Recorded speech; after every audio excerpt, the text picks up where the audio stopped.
So for the first time in quite a few years, the Apple Watch workout app has gotten a pretty big overhaul with WatchOS 26. And I think the main reason for this is that they've added a lot of new capabilities over the years, and the older interface wasn't really designed for this many features.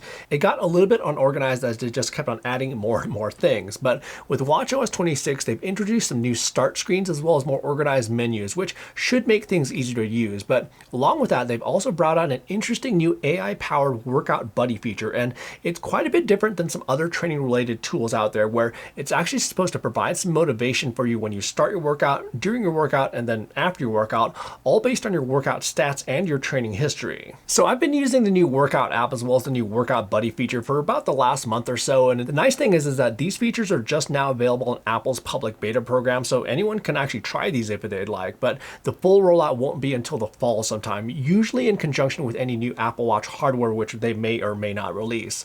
So while I'm guessing the majority of the things that I'll be showing you in today's video will probably remain the same for the most part when this does officially roll out, there'll also likely be some tweaks and adjustments over time. Alright, so when it comes to the new workout app, so when you first start it up now, there's now these new full screen cards of each workout type with your most commonly used workout type right there front and center.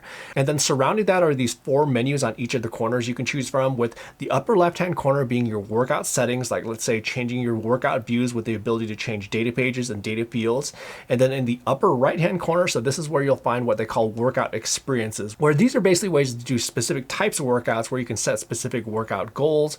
You can follow along a structured workout. There's also their pace feature for following a predetermined pace. And here's where you can also use the race route feature for racing a previous activity. And then in the lower left-hand corner, this is specifically for workout media, or basically music or podcasts that you can play during your workout. And there's actually some kind of neat things that they've actually done here with this that we'll get to in just one second. But finally, in the lower right-hand corner, these are your workout alerts, like let's say getting notifications when you hit a certain time or distance, but in here as well as their new workout buddy feature. Now, one thing that isn't necessarily super obvious about this new interface though is that it's not immediately apparent that there's more workout types other than this first one that's shown on the screen. Like when you first open it up, you don't have the multiple workout cards like you had on the previous interface, where it lets you know that there are more workout types available below. Now you'll just have to use the digital crown to first scroll to see that there are more workout types, and at that point it does show a little scroll bar on the right hand side indicating that you can scroll down, but you can also do this with touch of course too. Not a super big deal in the whole scheme of things, but I think that's just something that I feel that could just use a little bit something extra there. But within each workout profile type now, you'll get those same 4 menu items around the corners, and overall I do think that this is definitely quite an improvement from before, where they used to just kind of house everything within the 3 dots in the upper right hand corner, and it just got to be so many different things in there that it was sort of like they were just piling on everything on top of each other, like kind of like a growing pile of laundry. This new interface definitely puts everything into nice tidy buckets and is definitely much more organized. Okay, so to get into a little bit more detail with each of these 4 menu items, so the upper left hand corner with workout settings like data pages and data fields, it's basically exactly the same as before, and the same thing goes for the upper right hand menu with the workout experiences like structured workouts and workout goals. It's just more that both of these have a nice home now. However, it's really the lower left hand corner with the media controls as well as the lower right hand corner with the alerts and workout buddy feature, which are kind of new. So with the media controls in the lower left hand corner, so here's where you can customize the media that you want to listen to during your workout. And when you first open it up, there's a little toggle to autoplay media, and if we tap on that, you'll have 2 different options here, with a picked for you option where it can automatically pick music for you based on your particular workout type, or you can also choose your own media with the choose media options. So if we tap on the choose media option, you'll now have the option to choose music from Apple Music or podcasts from Apple's podcast app, but there isn't currently any ability to choose from other apps like let's say Spotify. Now, the highlight feature of this new media player though is that it can automatically choose music for you based on that picked for you option, based on both the workout type as well as takes into account the music that you tend to listen to. And it did a pretty good job for the most part with the workouts that I tried with it, where it's generally pretty appropriate music for the different stuff I tried with, like let's say cycling, weight training, and high intensity interval training. Alright, so now let's move on to Apple's highlight feature this year, which is their new workout buddy feature. So what this is supposed to do is provide motivational messages for you for your workouts, but not only that, it's actually one of the first AI-powered features to come to Apple Watch, where it can look at your workout history to deliver personalized insights with those messages. So when you start your workout, you'll get like a personalized pep talk. During your workout, you'll hear stuff like how you're doing on splits or laps, and it'll also give you a rundown of how your workout went when you complete your workout. And all this information is supposed to be generated on the fly based on your move and activity stats for the day, your workout history, and even during your workout, we're going to analyze your data in real time. And these aren't necessarily just predetermined canned responses either, so they're supposed to be using generative voice AI to provide these customized messages. And the Workout Buddy feature is available for some select workout profiles, and I'm sure this list is going to grow over time, but it works for all the most common workout types like running and cycling, both indoors and outdoors, walking, both indoors and outdoors. There's also high intensity interval training as well as traditional and functional strength training, but it also noticed that it was available for hiking, the stair stepper, as well as the elliptical. And for the workout types that are currently supported, it's totally optional, so you can choose to have the Workout Buddy feedback if you want it, but you can always go ahead and turn it off and rather not have it. And they also have 3 different voices to choose from depending on your preference. So what you'll typically get with Workout Buddy are 3 different kinds of messages.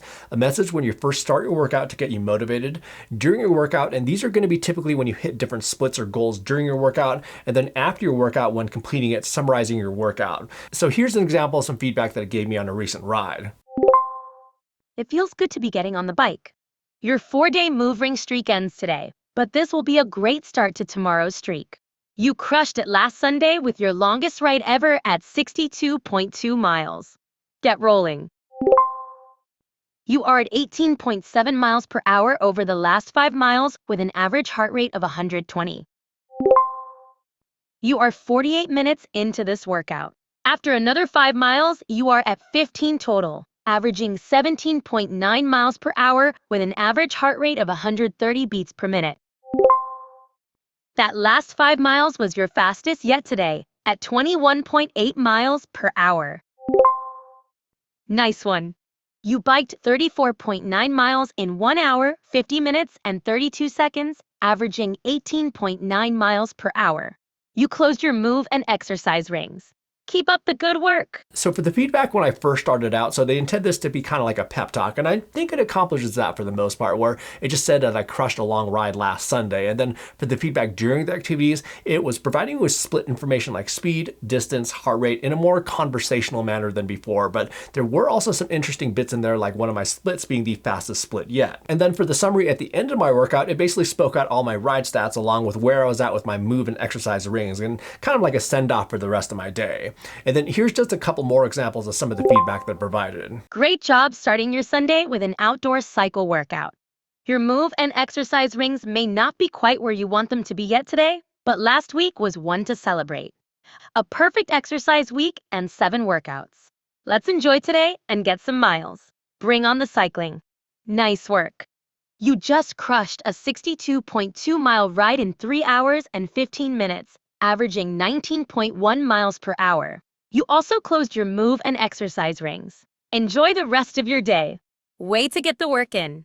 You spent 33 minutes, 30 seconds on your traditional strength training session, burning 125 calories.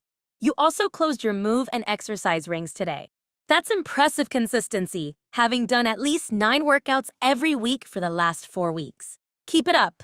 And it was usually taking anywhere from like 8 to 15 seconds or so for any of this feedback to come through. So it does take a little bit of time, just like any other generated AI feature, for it to kind of process the information and then spit out the custom message. Way to go!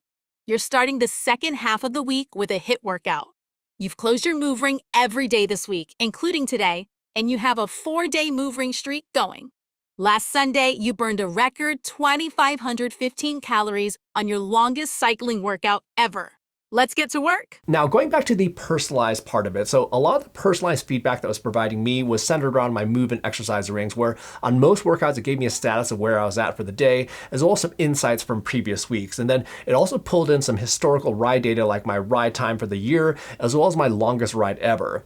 Interestingly, though, that 62-mile ride that it was referring to wasn't actually my longest ride with an Apple Watch. Like just a couple weeks ago, I actually did a 75-mile ride. So there's a little bit of a quirk there. And another thing is that when I did complete that 75-mile ride, which I believe was probably my longest ride ever, at least with an Apple Watch, it didn't really mention anything along the lines of that being my longest ride ever. That was a fantastic ride.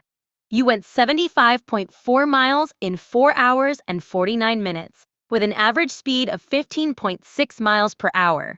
You also closed your move and exercise rings. Enjoy the rest of your day. And then I also actually just had my fastest 50-mile ride ever recently, but I didn't really hear anything along those lines being my fastest 50-mile ride. Nice ride!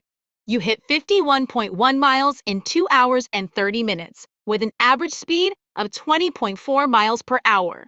Plus, you closed both your move and exercise rings. So with Workout Buddy, I think there's really three main components of it. Being able to speak out your stats, the motivational bits, and then the personalized bits. And I really like the fact that I can hear all my stats in a more like conversational manner. That part's actually really nice. And I also like those like motivational bits. They're not bad at all. And I tend to prefer the energy of that voice number 3, by the way, but they of course have 3 different voices to choose from. The personalized portion of it, though, is probably what I think is more in that beta phase at the moment, where I'd like to just hear more of it. Like after my fastest 50 mile ever, I would just love to hear that I actually crushed that. Plus just a few quirks, of course, in regards to some of the stats not being correct. But again, it is in beta. And another thing I found sort of interesting is that I actually didn't get any information about my training load during all my tests. And why this is sort of interesting is that while Ray over at DCRaymaker.com and I were comparing notes, he actually got training load insights on nearly every workout, but I actually didn't receive any. So they are certainly not predetermined responses for everyone, but I just kind of found it odd that I wasn't necessarily receiving any information on training load. Now, there's a couple important notes about this Workout Buddy feature. So for this Workout Buddy feature to work, you'll need to have an iPhone that has Apple's AI capabilities with you during your workout, and you also need an active cell or Wi-Fi connection on your phone.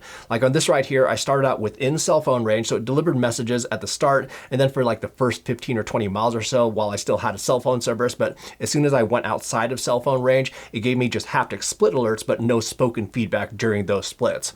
However, as soon as I got back into cell phone range, the Workout Buddy feature just started working again. So the Workout Buddy feature is definitely kind of an interesting feature, since it's not really a traditional training tool in a sense, where it's more about trying to provide inspiration or motivation for you for your workouts.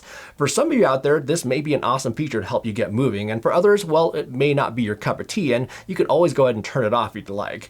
Me, I don't mind it at all. I sort of like having that feedback and that sort of like friendly voice during my workouts. It's kind of unique, and there's not really anything else out there, at least in the moment, and of course we can see a lot of this information already on our watch itself, but it is just like kind of like a much friendlier, more conversational way of knowing my stats, and a lot nicer than that standard Siri voice. And the voices that are available are all pretty good, where they're not like overly artificial. So I think it's more on the basic end at the moment, but I think this is just the start of bringing Apple Intelligence to the Apple Watch, and there's obviously tons of potential of where this feature could go. I mean, it has tons of information to sift over, so this could certainly be used in the future to maybe even give you guidance based on your workout history and training load, like saying, hey, your training load is looking kind of high so far this week. This would be a great day for a recovery ride or something like that. But Apple does take a pretty conservative approach, though, to that level of feedback, but the information is certainly there, so it could potentially be there in the future. Anyhow, that's the new workout app and the new Workout Buddy feature with WatchOS 26. And if you have any questions about it that I didn't cover in this video, feel free to drop those down in the comment section down below. And if you found the information in this video to be useful, do me a favor and also hit that like button, and also subscribe to the channel for plenty more sports tech videos just like this that are coming soon. In the meantime, have fun out there, and we will see you in the next video.